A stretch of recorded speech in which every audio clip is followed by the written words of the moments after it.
guys, Samantha from JSMA Tutorials here, and today I'm going to show you how to create your own Mukume Gane stamp from scrap polymer clay.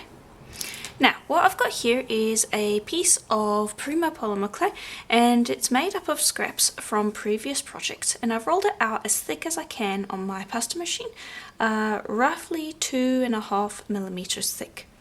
If your pasta machine doesn't accommodate that thickness, you can roll it out on the thickest setting available and then stack 2 layers together. And from this, I am going to make a texture stamp.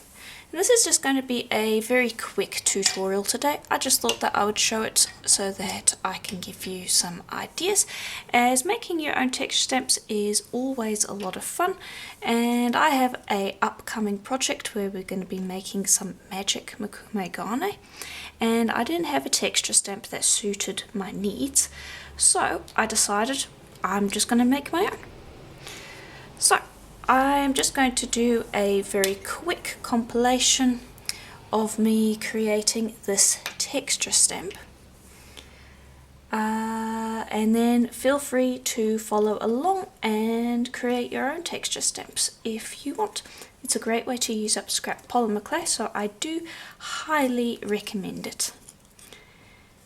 But yeah, enjoy the video.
Alright, and there we go. I do hope that gave you some inspiration.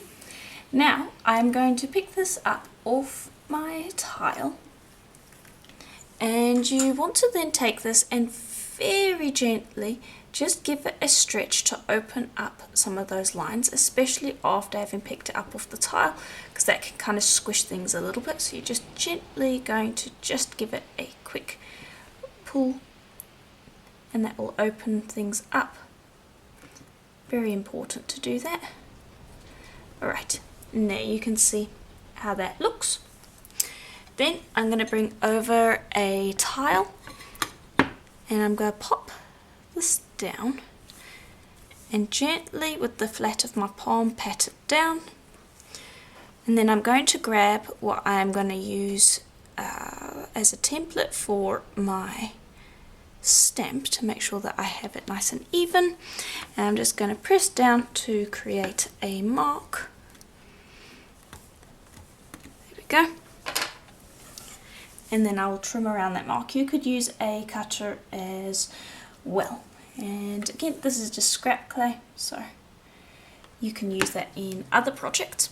Also bear in mind that what I have done here to create a texture stamp, you could just do straight on top of the Mukume Gane as well. It would just be a once-off pattern. You wouldn't be able to do it over and over again, but you don't necessarily have to create a stamp. You could do this pattern yourself, just straight onto the Mukume Gane or a makeshift slab. Then I'm going to pop that into the oven for a full hour at Primo's recommended temperature. And once it's baked, I'm going to just show you how to create a opposite with it, because it's actually the opposite that we're going to be using for the Mukume Gane. And here is how it looks once it's finished baking. And I have pre-dusted it with cornstarch, just a little bit, but what you're going to do is you're going to grab some cornstarch on a brush and you're going to pop that onto the surface, and this is just going to prevent it from, it's going to prevent the clay that we're going to use from sticking. You could also use water, though I find cornstarch to be more effective, especially with something that has this fine a design. Then you're going to grab some clay, and I'm using leftover clay because I am going to be making a texture stamp blank from this, so I'm going to be baking this as well. And you're just going to go and squish that into the stamp that you've created. Now, it is important also that this clay has been dusted with cornstarch on both sides as well, just to prevent it from sticking, because this design is quite fine and it's very easy for the clay to stick in the stamp. Also, a little trick, if your clay feels a little bit too firm or you find that it's having trouble printing into the texture, I like to leave mine in the sun for like 30 seconds and that gets it nice and warm without being too soft. It just helps it press into the texture. And I'm using my fingers just so that I get a very nice even texture. Then I will grab a roller and just finish up that by flattening out the back and getting the last of that texture in. Okay. Then it should come out relatively easily. And there is your texture, and you can see it's quite deep and quite fine, and I'm quite happy with how that turned out. Let me know what you think in the comments below. But then you would go and cut that out and bake that for a full hour, and you should end up with something like this. And this I have already pre-baked to save a little bit of time, but now you have two texture stamps. And the nice thing about this as well, something to bear in mind if you're making your own textures or even buying textures that have the option, you now have something that essentially has a mirror image. So if you're creating certain projects, you can actually sandwich the clay between these two textures and then print a texture on both sides so that you have two mirror images.